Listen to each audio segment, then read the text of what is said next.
Estamos de regreso y continuando con la programación de hoy, invitamos al ingeniero Giovanni Marín de EPM, quien presentará la ponencia Implementación dispositivos inteligentes en la red, proyecto piloto Smart Valve. Adelante, ingeniero Marín.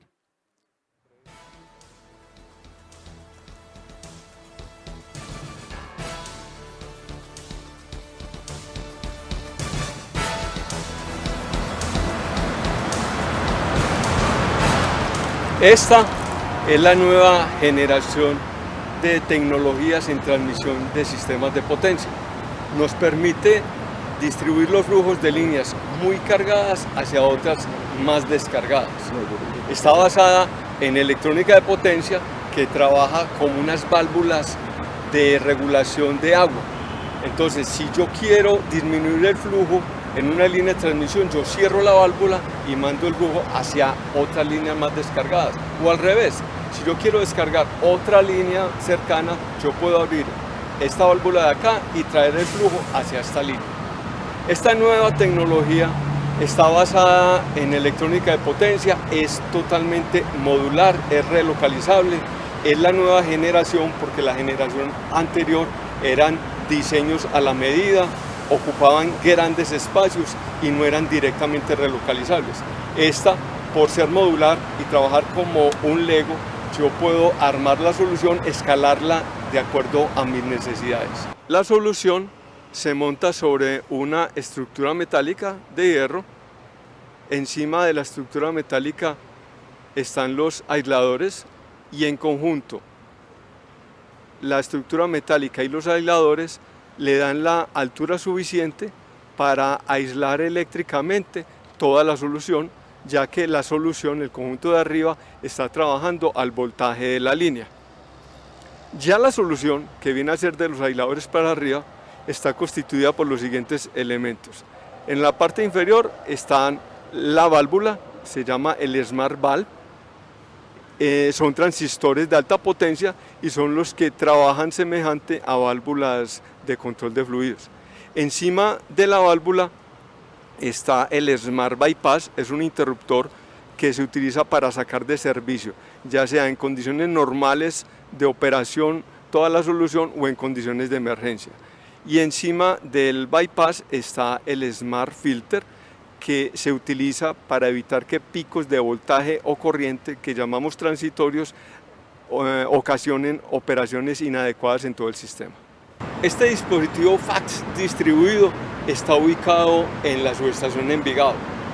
Al FACS entra por arriba la línea que viene desde Ancón, la línea Ancón-Envigado.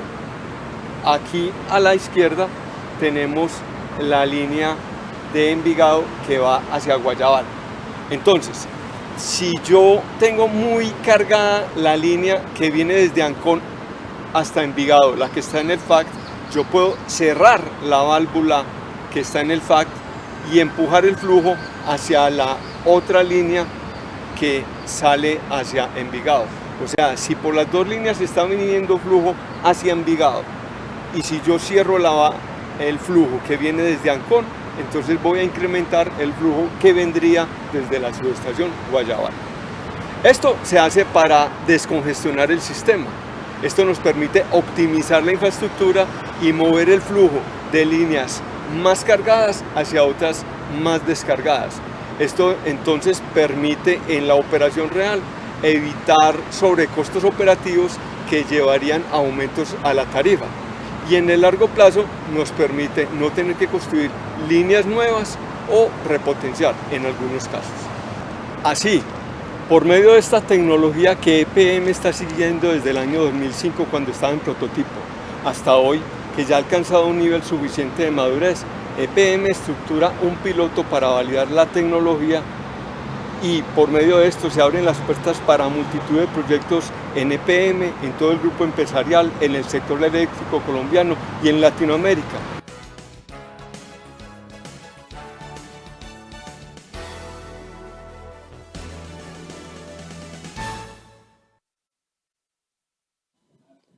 Bueno, buenas tardes. Gracias por el espacio, por la oportunidad de compartir esta experiencia del piloto de FACS modulares los FAC distribuidos, que son unos dispositivos inteligentes de control de flujo que instalamos en el sistema de EPM.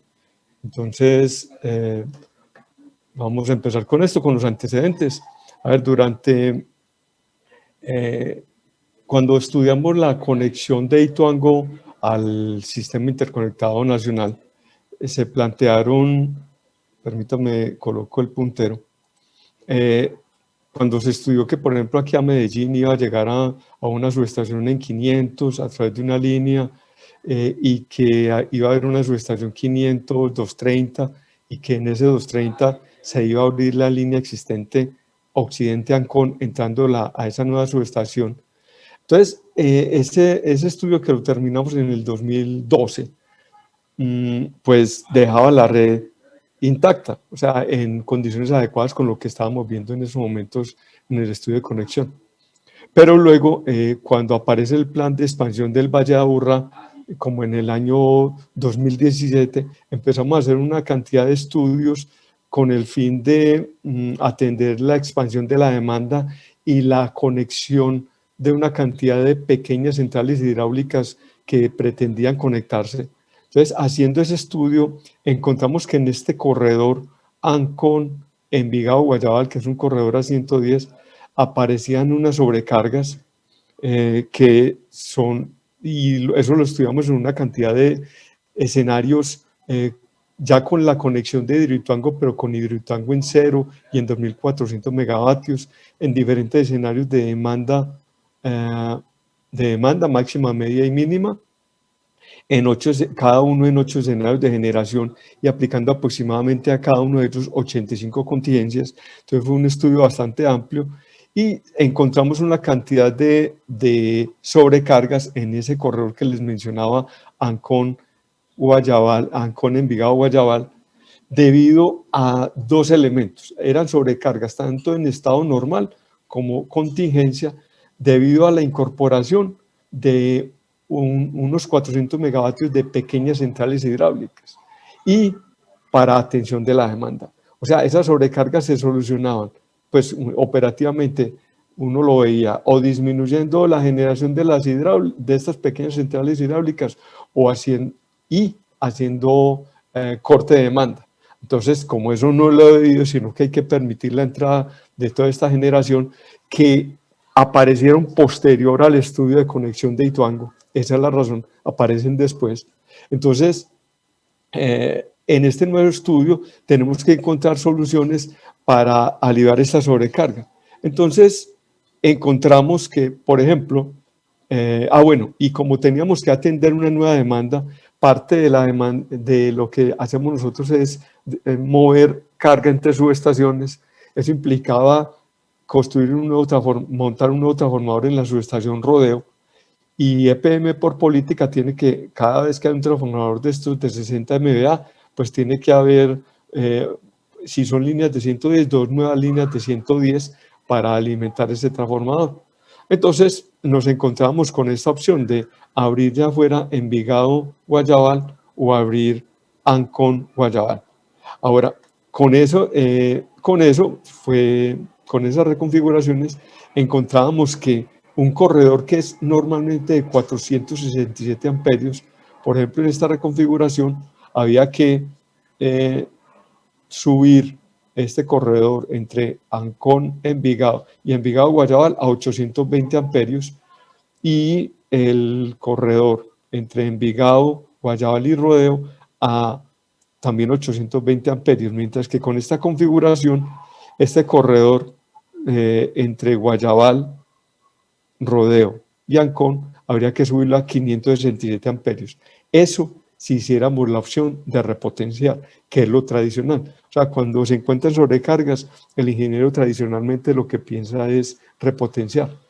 Entonces, veamos qué implicaciones tiene eso.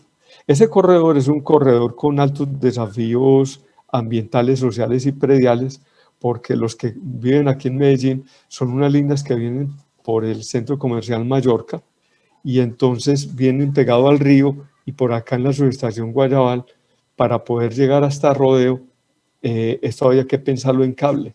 Entonces, fíjense, era que es muy diferente pensar en un cable de 467 a un cable de 567 amperios o un cable de 820 amperios. O sea, serían tres alternativas bien diferentes. Digo 467 si permaneciéramos con los conductores existentes, ¿cierto? Entonces, las opciones que se tuvieron para solucionar esa sobrecarga eran repotenciar con conductor tradicional de acero, repotenciar con conductor de alta temperatura o utilizar FACS serie para mover el flujo, ya fueran convencionales o la nueva tecnología de FACS distribuido. Recordemos que FACS es el acrónimo de Flexible AC Transmission System, sistemas de transmisión flexibles en corriente alterna. Entonces, repotenciar, ya fuera con conductor tradicional o con conductor de alta temperatura, tiene muchos desafíos. Con conductor tradicional, pues es prácticamente volver a hacer la línea porque necesito nuevas torres. Las actuales no me soportan el peso del nuevo conductor. Se necesitaría la indisponibilidad del corredor de transmisión mientras vuelvo y construyo todo eso. Entonces hay unos retos de sobrecostos y sobrecostos operativos durante la construcción.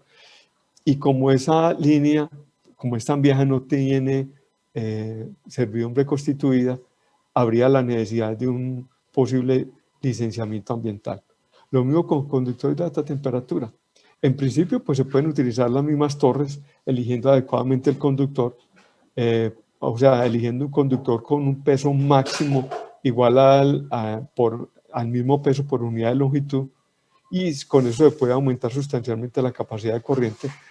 Otra opción es, bueno, pero entonces otra mitigación, algo adicional a mitigar durante el proyecto es la indisponibilidad del corredor de transmisión con los subsecuentes sobrecostos operativos.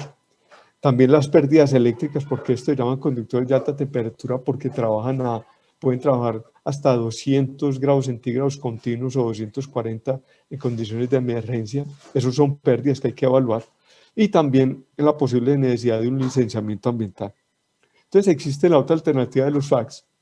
Los FACS, pues por la literatura sabemos que traen todos estos beneficios, que potencializan la utilización óptima de los activos, reducen la congestión del sistema, reducen las pérdidas, aumentan la confiabilidad del sistema y la capacidad bajo contingencia, mejoran la estabilidad, reducen costos, difieren o eliminan la construcción de activos y disminuyen impactos ambientales, sociales y prediales cuando se trata de reemplazar líneas nuevas.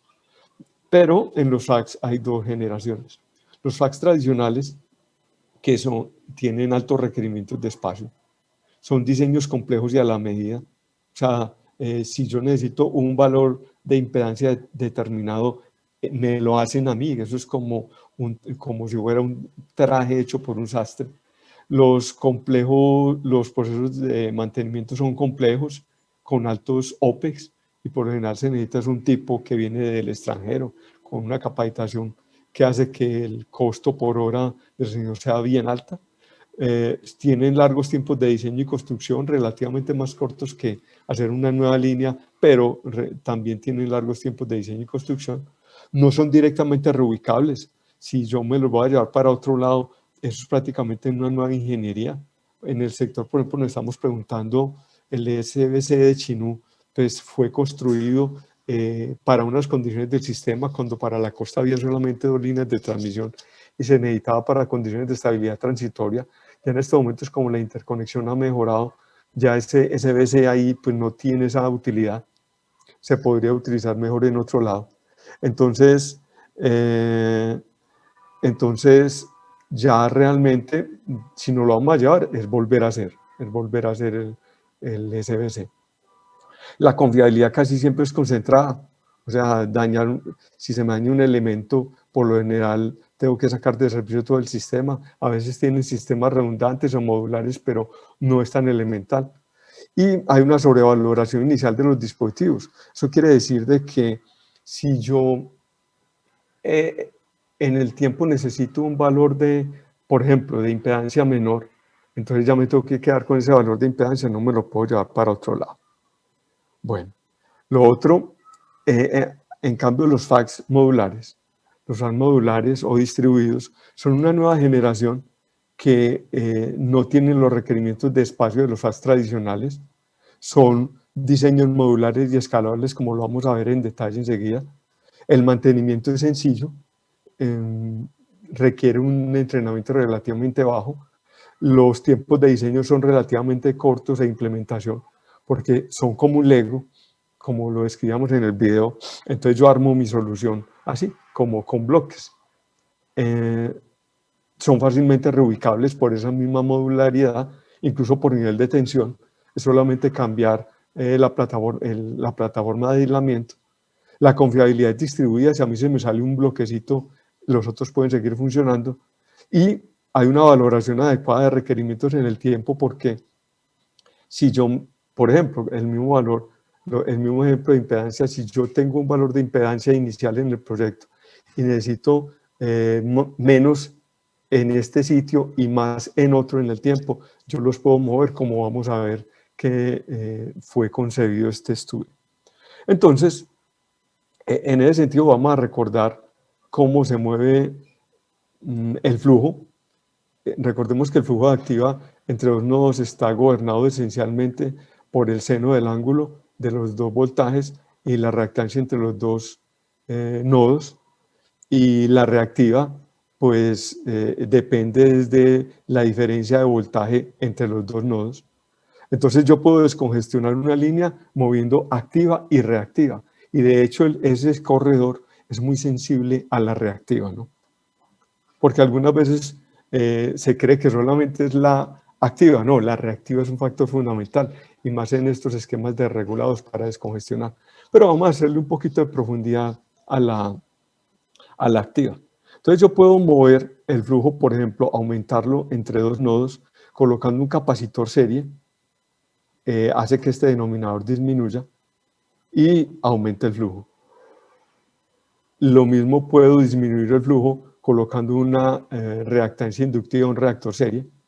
Por ejemplo, puede ser un reactor controlado por tiristores, y ese reactor hace que disminuya, aumente el denominador y disminuya el flujo entre los dos nodos. Ahora, si nosotros vemos colocar un condensador, el producto de la reactancia capacitiva por la corriente es una subida de tensión, y análogamente el producto de la reactancia inductiva por la corriente es una caída de tensión. Aquí subida de tensión con la reactancia capacitiva. Entonces, la gente que se inventó los FACS decía, Ingorani, planteaba de que, o sea que yo, en lugar de colocar un condensador o un reactor, puedo inyectar un voltaje serie. O sea, puedo inyectar una subida de tensión o una caída de tensión, que es lo que se conoce como el compensador estático serie sincrónico, el triple SC, que inyecta una reactancia equivalente a el voltaje que coloco en cuadratura con la corriente de la línea dividido la corriente. O sea, inyecto un voltaje que está en cuadratura con la corriente de la línea, y ese voltaje es equivalente a una reactancia que resulta de dividir ese voltaje en cuadratura sobre la corriente de la línea. Bueno, entonces resulta que existen como FAC distribuidos. Los FAC distribuidos empezaron como un reactor. Estos eran reactores que se montaban en la línea. Este era un reactor más grande, como conjuntos de varios de este, pero eran elementos que eran, digamos que era discreto, pero a pasos, ¿cierto? Era controlable a pasos. Mientras que aparece el SmartVal, que es una generación de una fuente VSC, un convertidor fuente de voltaje en serie, ya lo vamos a detallar, y que se puede colocar, tiene diferentes formas, son cubitos como este, que se pueden colocar en torres, se pueden colocar en bancos al lado de la subestación, se pueden colocar en unas plataformas que llaman los Smart Pods, como el que instalamos en EPM, y se pueden colocar en contenedores móviles. ¿Listo? y sirven para hacer push o pull al flujo de potencia. O sea, sirve para hacer push y disminuir el flujo o pull para jalar el flujo. Bueno, entonces el BSC, el triple SC distribuido, es lo siguiente. Recordemos cómo era el triple SC tradicional, el del libro de Hingorani. Es una fuente de DC, tradicionalmente un condensador de DC, que se invierte y entonces se inyecta un voltaje en serie, pero a través de un transformador. ¿Cuál es la propuesta acá? Es no utilizar ese transformador, sino inyectar el voltaje directamente, pero montar esto en una plataforma de aisladores como esta que está acá. Esa es la propuesta. Entonces, ¿qué permite eso? Permite diferencias radicales como estas que tenemos acá, que el triple SC tradicional de nuevo era un diseño personalizado, mientras que este utiliza convertidores BSC estándar. Este requiere de un transformador de inyección, este no requiere transformador porque opera a nivel de potencial de la línea y se le colocan unos aisladores. Este requiere refrigeración con agua, este dependiendo del tamaño simplemente necesita aire forzado. El tradicional necesita un disyuntor costoso para la protección del circuito y bypass. Se hace el bypass mediante un interruptor y un semiconductor de acción rápida. El tradicional necesita un gran espacio en las subestaciones y se puede instalar, como vimos, en muy diversas partes. Esto es entonces una nueva generación, una nueva concepción del triple SC, que lo hemos llamado el triple SC distribuido, compensador estático serie sincrónico distribuido. Entonces, él trabaja así, los modulitos se colocan en el lugar, ya sea en las torres, en los bancos, y ellos se comunican inalámbricamente, se comunica inalámbricamente con estos aparatos que manejan el control, los coordinators. Esos coordinators se comunican con un gateway. Estos son sistemas redundantes y yo ya lo puedo llevar a la subestación o al centro de control. En ese sentido, con esta nueva tecnología, hicimos el estudio y nos daba lo siguiente. Si abríamos la línea Envigado-Guayabal, entrando la Rodeo, necesitábamos este número de dispositivos en total en los años. Estos son el número de dispositivos para la línea con Guayabal, por ejemplo. Entonces son 6 dispositivos. Si lo divido por 3 fases, me daría 2 dispositivos por fase, 3 dispositivos por fase y 2 dispositivos por fase. Y estos son los valores de impedancia en el tiempo que se necesitarían. Como ustedes ven, aquí se ven disminuyendo los requerimientos en el tiempo. Cuando estudiamos esta otra reconfiguración, encontramos lo siguiente, que necesitábamos menos dispositivos en el tiempo, necesitábamos 9, 9, 12 y 12, mientras que aquí llegamos a necesitar un mínimo de 18 y un máximo de 21, aquí un mínimo de 9 y un máximo de 12. Pero una cosa bien interesante, por ejemplo, yo podría en el 2021 tener estos requerimientos de 6 y disminuir en el tiempo a 3. Entonces estos 3 me los puedo llevar para acá, que fueran los 3 de acá. O dejarlos ahí y moverlos cuando se necesiten 6 en Anconsur, Envigado, en el año 2025. Esto es lo que hablamos de que no son sobrevalorados en el tiempo. Yo fácilmente me los puedo llevar tranquilamente. ¿Listo? Bueno, ¿cómo funciona esto? Entonces, decidimos hacer un piloto. Ante esto, pues como la tecnología era nueva para nosotros, entonces decidimos hacer un piloto, gestionamos un acuerdo ante el Consejo Nacional de Operación, fue un trabajo muy colaborativo. Digo, gestionamos es un conjunto, no estoy hablando de EPM, estoy hablando de XM, todas las personas del SAPE, la BUM estuvo, el CNO, en fin, toda una cantidad de agentes para poder lograr sacar un acuerdo que nos permitiera hacer un piloto. Entonces el piloto empezó así. Este fue el diseño, aquí está el nivel 0 que se controla con un software propietario que se llama el Smart Interface. Aquí están los coordinators y los gateway.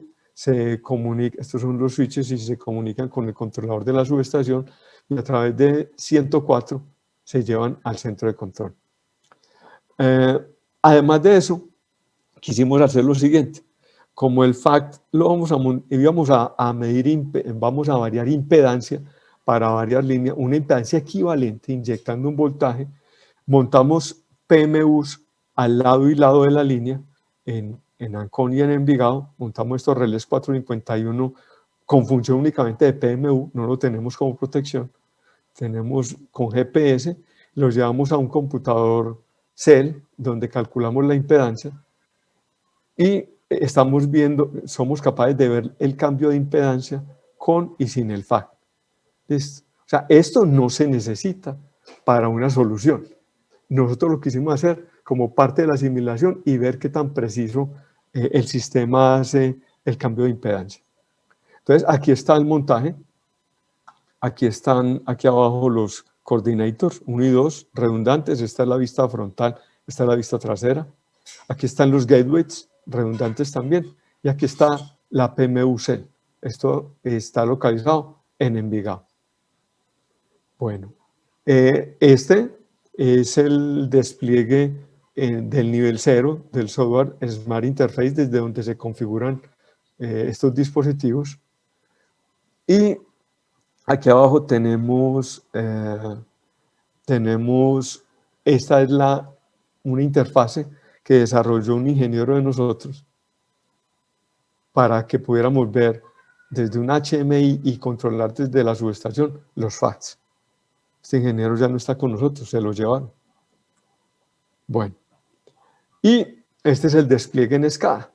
Este es el despliegue en SCADA donde, quiero que vean aquí, desde aquí los operadores controlan, ven la reactancia que se está inyectando.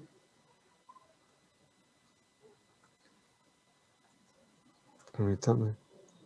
Aquí se ve la reactancia que se está inyectando. Este es el objetivo y esta es la que se está inyectando. Aquí se selecciona, por ejemplo, aquí se ve que está en modo reactancia, porque se puede seleccionar o modo voltaje o modo reactancia, o modo umbral de corriente, que son los 3 modos de control de él.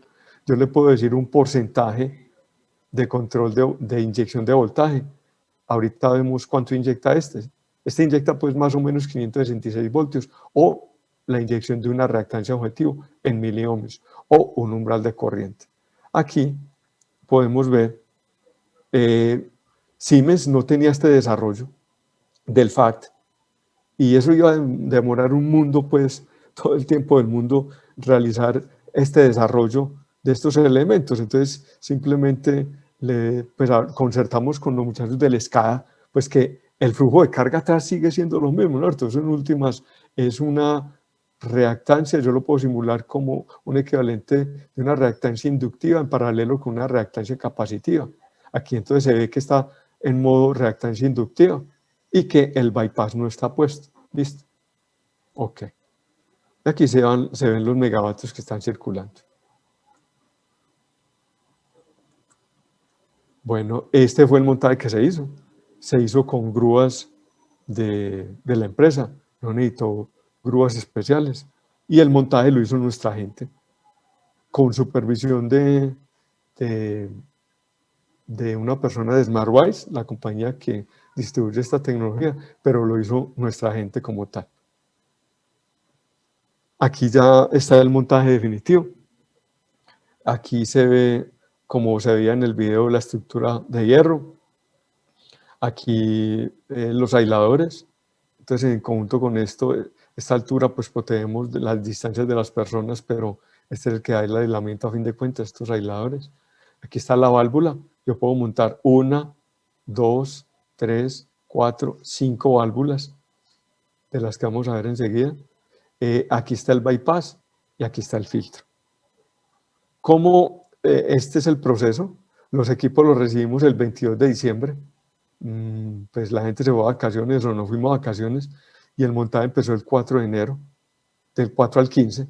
Tuvimos que parar porque desafortunadamente se quebraron unos aisladores, entonces no pudimos arrancar inmediatamente las pruebas, pero entonces ya tuvimos que esperar a que llegaran los aisladores y ya el 10 de febrero iniciamos pruebas, como el primer tuning del 10 al 12. Y quiero mostrar lo siguiente, ya el 15, en la semana 9, el 15 de febrero iniciamos el piloto oficialmente, y se empieza con inyectando toda la semana, de lunes a viernes, inyección inductiva y únicamente de 8 a 17. CNE en un principio nos dijo eso, ¿no? Que aquí la semana siguiente solo capacitiva y de 8 a 17 y de lunes a viernes. Pero ya normal. Empezamos ya a meterle, y aquí era con un solo valor de impedancia, todo el día. Aquí, esta semana, de lunes a viernes, seguíamos de 8 a 17, pero ya le hacíamos cambios de valor cada hora y de modo entre días.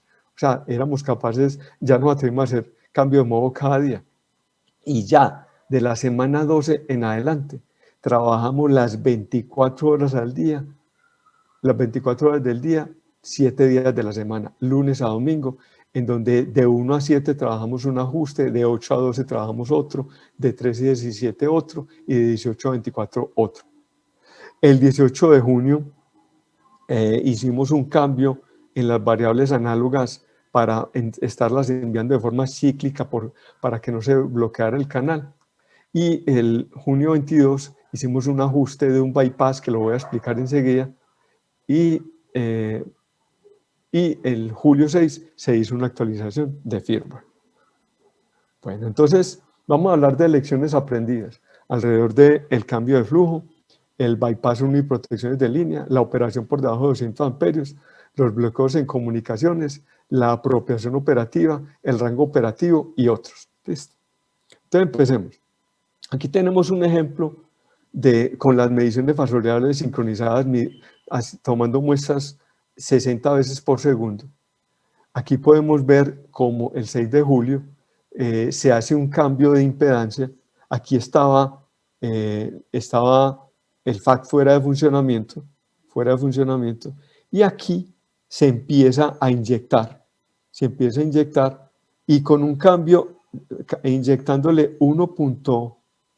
más o menos 1.8 ohmios, se logra un cambio de 223, 75 megavatios más o menos, ¿sí?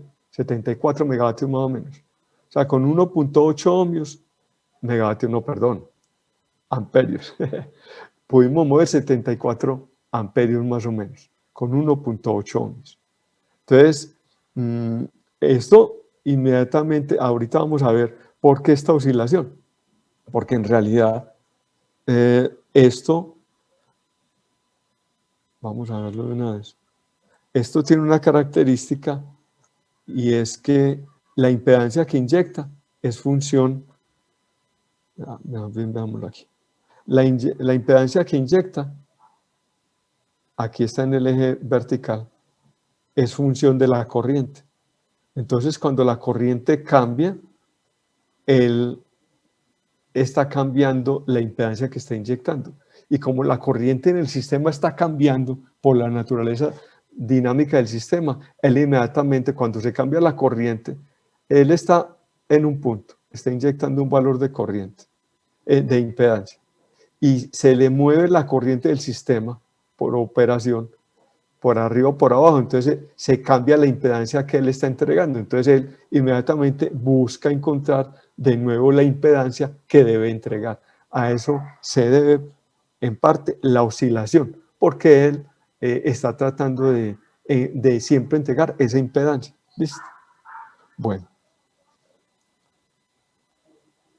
vamos a otras lecciones aprendidas. Yo quisiera saber, ¿aquí hay preguntas? ¿Hay lugar a preguntas o no? No sé si alguien me puede contestar desde producción. Ok, listo. Entonces, este aparato trabaja hay 4 transistores IGBTs. Él se alimenta del sistema, toma energía de la línea y carga este condensador DC. Este condensador DC es un voltaje DC que yo lo invierto a través de estos transistores y lo inyecto en serie con la línea. Invierto un voltaje. Ahora, en paralelo con este sistema, con la parte de la válvula, está el bypass. El bypass tiene dos componentes, un SCR que es capaz de cerrarse en menos de 1 milisegundo y un interruptor de vacío. Entonces, cuando hay condiciones, por ejemplo, aquí este bypass 1 es un bypass que se configura por software y, permítame un momentito. Cuando se alcance ese valor, él es capaz de salirse en menos de 1 milisegundo. ¿Con qué fin? De no afectar las protecciones de distancia. Entonces, por ejemplo, durante fallas, él se sale para que los relés de distancia vean la impedancia efectiva y eso lo vamos a ver enseguida. Y arriba de él está el Smart Filter que se coloca para evitar que armónicos transitorios de voltaje o corriente causen operaciones inadecuadas. Entonces, eso estuvimos viendo al principio que se activaba el bypass ante fallas de circuitos de 44, o sea, en esa línea de 110 se veían corrientes, lo habíamos dejado en 1121 amperios pico, y el fax estaba saliendo, pero no había necesidad que se saliera. Entonces no era un mal funcionamiento del equipo, era una operación adecuada, pero estaba muy sensible, no era la deseada para el sistema. Entonces hicimos un nuevo estudio de coordinación de protecciones que se presentó ante CND y lo subimos a 3.563 amperios. Entonces ya él no se está saliendo porque nosotros veíamos que las protecciones de distancia ni siquiera veían esas fallas de 44, entonces no tenía por qué el FACT estarse saliendo para eso. Listo, entonces eso fue una de las lecciones aprendidas. Este corredor de Ancon es demasiado sensible a las fallas. Eso lo pudimos ver, por ejemplo, en este caso, en donde aquí estaba 1124 amperios, amarillito, el máximo se logra en 1188, porque ahí es que actúa el FACT y esa diferencia de tiempos es 0.75 milisegundos. Este es un modo de verlo. Otro modo de verlo es un ejemplo de marzo 24, donde aquí en azul estamos viendo el voltaje inyectado. Aquí ocurre algo, entonces el voltaje se deja inyectar. Cuando se deja inyectar es porque hay una falla. ¿Listo? O podemos verlo también aquí en verde.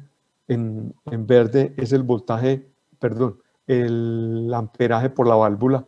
En este punto no cambia a cero porque es imposible, porque hay una inductancia asociada. Y aquí está la corriente de la línea. Entonces, si le hacemos zoom, vemos cómo lo primero que deja de actuar es la inyección de voltaje, el azulito. Este azulito aquí estaba inyectando y deja de inyectar en 0.81 milisegundos. Y el SCR lo vemos actuar en 1 milisegundo. Ok. El SCR lo vemos a partir de este cambio, porque aquí vemos la corriente con el SCR. O sea, aquí era 0 y aquí empieza a conducir el SCR. ¿Listo?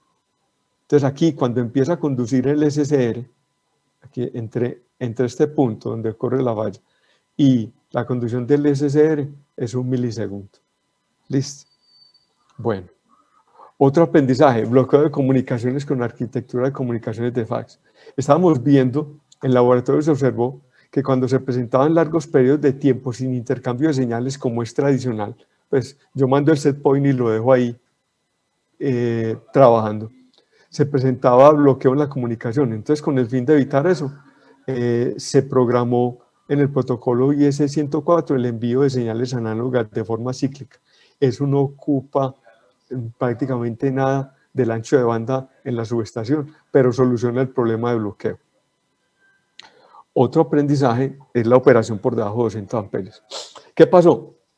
Que como ahí en el centro de control, en el SCADA, uno tiene la visual de la línea. Entonces, estos aparatos, si ustedes ven esta característica, operan es por debajo de 200 amperios, este modelo. Entonces, por debajo de 200 amperios no se garantiza, no es garantizado. Es como operar un carro por debajo de la velocidad de ralenti. Entonces, a uno no es que se le apague, sino que no le garantiza. Entonces, nosotros ante ese vimos la necesidad, porque eso es una protección, es una operación adecuada. Habían medidas congeladas en el SCADA, el operador no se había dado cuenta que no habían 200 amperios. Entonces, eso nos hace un llamado a dos cosas. A que, por ejemplo, que la medida de corriente sea redundante en la subestación de Envigado, colocándole la lectura del otro lado de Ancón. O sea, que el operador en su despliegue vea simultáneamente las dos lecturas. Lo otro que ya lo hicimos es que vamos a partir de 200 amperios por debajo, el equipo inmediatamente se sale. O sea, es como si fuéramos a trabajarlo por debajo de la velocidad de ralenti del carro, él se apaga para que no vaya a sufrir daños. ¿Listo? Entonces, repito, no es una operación inadecuada, antes es adecuada. Lo otro, el FAC como nuevo elemento de operación. Debido a la ubicación estratégica que tiene esta zona, el FAC en esta zona de Envigado, Ancón, y que esto está pegado al sistema de DISPAC hacia acá abajo. Entonces, el CND está utilizando mucho por condición operativa. A veces las pruebas no se realizan con el valor que nosotros queremos, sino que el CND nos dice, no, coloque el valor máximo de reactancia y limíteme el flujo y sosténgame el voltaje en 113 kilovoltios en Ancón Sur y manéjeme la corriente. ¿Eso qué ha mostrado? Que yo, primero, todas estas operaciones para lograr voltaje y control de flujo se hacían mediante TAPS. Ahora, utilizando los FACs, el CND ha encontrado un elemento, lo llamaríamos un grado adicional de libertad en el control. O sea, es un elemento que está ayudando de una vez a un piloto a mejorar las condiciones operativas del área de DISPAC. Eso ha sido bien bonito, pues. Entonces, sí, los DISPAC se están constituyendo como una nueva herramienta de control para el sistema. Otro aprendizaje, a ver, si ustedes ven acá, esta línea en la que está colocado los FACs son de 477 amperios. O sea que operan entre más o menos 1.21 ohmios y 2.83 ohmios. Entonces, nosotros teníamos esta inquietud, venga, ¿qué pasa cuando el operador le inyecta, le da como valor objetivo un valor de impedancia mayor al que él tiene? Porque a veces el operador simplemente le entraba el valor sin saber dónde estaba. Él no tenía por qué saberlo, ¿cierto? A él le dicen, porque esto no es una característica cuadrada. Entonces hicimos el siguiente ensayo. Pueden ver aquí, arrancamos con 300 amperios más o menos y 1850 ohms, que es este punto, 1850 por acá. Estábamos arrancando en este punto. Y le vamos a pedir más. O sea, en teoría, ya él está fuera. O sea, ya está en el límite. Porque este límite acá son los 566 voltios. ¿Uno cómo sabe la impedancia? Divide 566, la impedancia máxima que puede inyectar él es 566 dividido el valor de corriente. Entonces, hicimos ese ensayo, teniéndolo operando en este punto, le pedimos más más impedancia. Vamos a ver qué pasa. Entonces aquí arrancamos 1850 y 302 amperios. ¿Qué pasó? Le pedimos 1950, o sea, 100 miliohmios más. Y él baja levemente a 299. Le pedimos otros 100 miliohmios y baja hasta 293. O sea, él, y ya en este último cambio, no es capaz. 2100, él ya no es capaz de disminuir más el flujo. Entonces, esto nos deja un aprendizaje bien interesante y es que deberíamos, una propuesta que tenemos es hacer esta gráfica para los operadores y que ellos sepan en dónde está operando, que si estoy operando en este punto, ellos sepan que tendría este margen, ¿cierto? Y si estoy operando acá, no tengo margen de pedirle más impedancia. ¿Listo? O sea, eso es un aprendizaje bien interesante. Vamos a ver si, porque al operador hay que colocarle lo que él sienta más adecuado. Esa es nuestra propuesta. Que ellos cuando se les pida algo, entonces ellos sepan si tienen o no margen como tal. Así como en los tabs de los transformadores, ellos saben en qué posición están, ¿cierto? Y si tienen o no posiciones de tabs. Bueno, otras enseñanzas generales son estas. Es fundamental que ante la pérdida de comunicación con el centro de control haya una HMI en la subestación que permita hacer control, ¿sí? O sea, yo puedo tener control a nivel 0, pero esto es más de configuración, control a nivel 1 con la HMI y el control desde el centro de control. Otras. Es importante tener un computador en la subestación para la instalación del Smart Interface. O sea, este software de configuración, allá debe haber un computador de rack y que se puedan ver alarmas adicionales, reseteos adicionales, porque no es lo ideal hacer reseteos desde HMI o desde el SCADA, ¿no? Sino que los ingenieros de mantenimiento puedan hacer de una vez con un computador ahí disponible, totalmente conectado,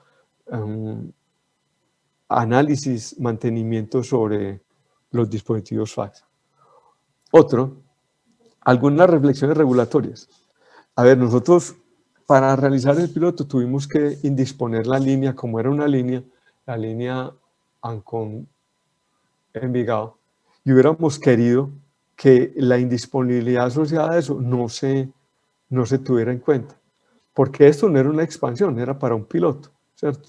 Y estas nuevas tecnologías, pues, este no va a ser el primer piloto, van a aparecer muchos otros pilotos, entonces vale la pena, hombre, pensar que si un piloto que le va a aportar al sector necesita indisponer activos, pues, hombre, la indisponibilidad de esos activos no cuenta.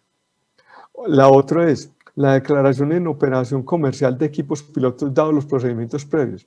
O sea, si nosotros con el acuerdo que realizamos con el CNO ya declaramos para el piloto y generamos unos formatos, pasamos toda una información.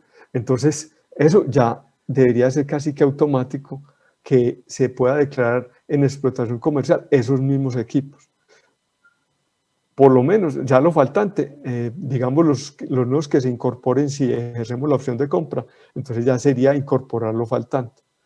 Ahora, también aceptar que lo que está en piloto es un elemento nuevo, ¿listo? Desde la remuneración. Lo otro es buscar unas horas de indisponibilidad diferenciadas para la tecnología y una indisponibilidad parcial dada la modularidad. O sea, esto es electrónica de potencia, no tiene por qué tener la misma disponibilidad de una línea o de un transformador. Ahora, lo otro es que los DFACs no deben de ser parte del conjunto línea STR. No, son un elemento adicional que están conectados en serie, pero deben de ser un elemento aparte. Bueno,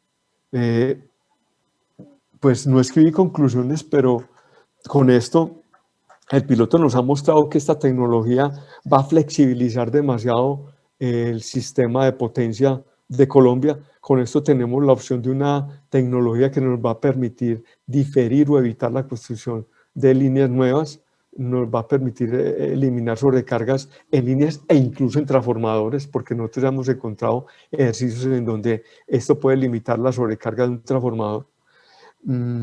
Y nos va a habilitar la conexión.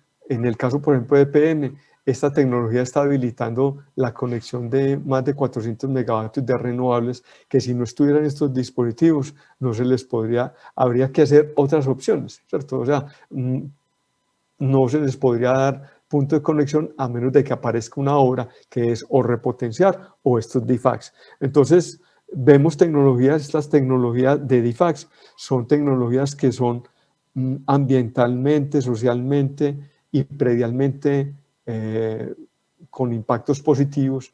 El hecho de no tener que hacer una línea nueva, sino que aprovechar la capacidad instalada, eso es una gran ventaja. Además de que le estamos trayendo soluciones costo eficientes a los clientes, en soluciones que entre más larga sea la línea, incluso más baratas puede ser que repotenciar.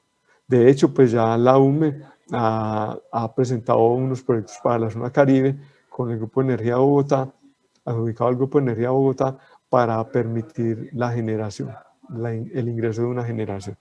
Esperamos pues que esto haya sido del agrado de ustedes de esta tecnología. Aquí quedan mis datos, queda mi correo electrónico, mi celular. En EPM están bienvenidos si quieren conocer la tecnología personalmente, si quieren tener más retroalimentación más en detalle. Falta hacer un informe final del piloto con más detalle de las mediciones del modo de cambio de impedancia o el cambio en el modo inyección de voltaje. A todo el comité de distribución, muchas gracias por el espacio, a Alberto Larte, al CNO, a Marcos Caro, a toda la gente del SAP, a toda la gente de la UME, del sector, a las diferentes empresas que colaboraron en este piloto. Si se me olvida alguien, no es de mala leche, pero es agradecer a todo el sector en general, la oportunidad, todo el soporte que nos dieron para que este piloto fuera viable con una tecnología que es la primera instalación en Latinoamérica de este tipo de tecnología, y esperamos que sirva para el sector. Sentimos que es una tecnología que va a transformar el sector eléctrico colombiano. Muchas gracias a todos. Ingeniero, tenemos unos minutitos para responder 2 preguntas que hay en el chat, entonces quiero aprovechar su presencia para compartirle una de ellas que le realiza el señor Hernán Santofimio, y dice lo siguiente: ¿cómo debe considerar el operador nacional XM el dispositivo FACTS?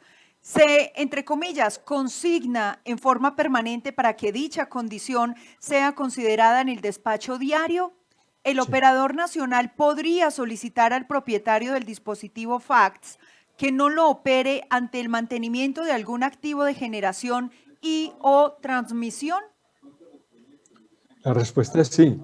Precisamente la idea son tecnologías robustas y están al servicio del sistema. La idea y lo que nosotros queremos es que estos lo incorpore CND y, como usted lo menciona, en el despacho. Ojalá hubiera, así como hay, entre comillas, un despacho de TAPS, que hay unas posiciones de TAPS que los operadores saben que a determinada hora el TAP de tal subestación, de tal autotransformador va en tal posición. Creemos que a futuro debería haber, entre comillas, un despacho de estos dispositivos FACTS que estén en la red. O sea, unos valores de impedancia que optimicen alguna función en la operación. Puede ser limitar flujo, disminuir pérdidas. Siento que se nos abre un campo inmenso de aplicación con esto, porque si con solo estos, un solo modulito de estos, estamos pudiendo ayudar a dar soporte de tensión para CERTEGI, entonces, ¿qué no diremos cuando el sistema tenga muchos de estos? O sea, por ejemplo, en el proyecto de EPM serían 12 válvulas en total, aquí tenemos únicamente 3.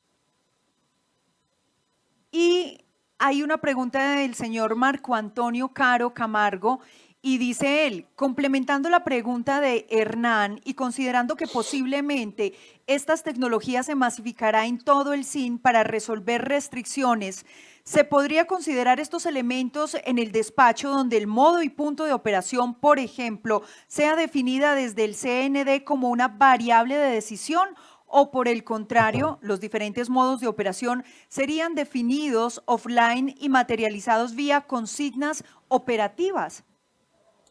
No, yo comparto con Marco esa visión y lo hemos hablado. Y Marco, un saludo, gracias por estar acá. Yo siento que lo debemos de ver como un nuevo grado de libertad de la operación.